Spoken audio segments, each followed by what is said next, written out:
એ રીતે પોલીસમાં કેટલા ભાજપ વાળા હતા? પોલીસના નામે બીજા ભાજપના લોકોએ રેલી કાઢી હતી.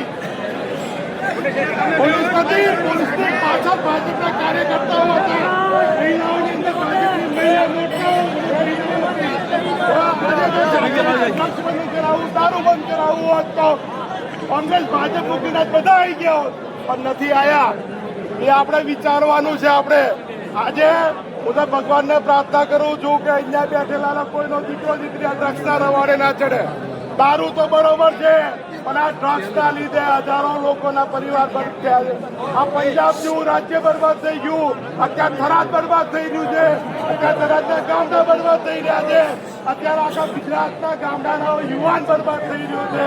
એના પાછળ કોઈ જવાબદાર હોય તો હપ્તાખોર સરકાર છે. એ હપ્તાખોર સરકાર આપણો અવાજ દબાવવા દે.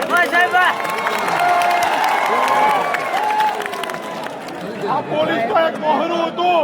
ખરેખર હપ્તા તો ગાંધીનગરના સચિવાલયમાં પહોંચે છે.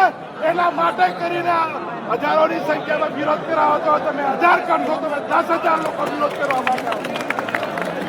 ત્યારે શાંતિપૂર્વક આપણે રજૂઆત છે, એમને આવેદનપત્ર આપવાનું છે. અને એવું ના સમજતા કે જિજ્ઞેશભાઈને દબાવશે કોઈ એક દલિત સમાજ નહીં.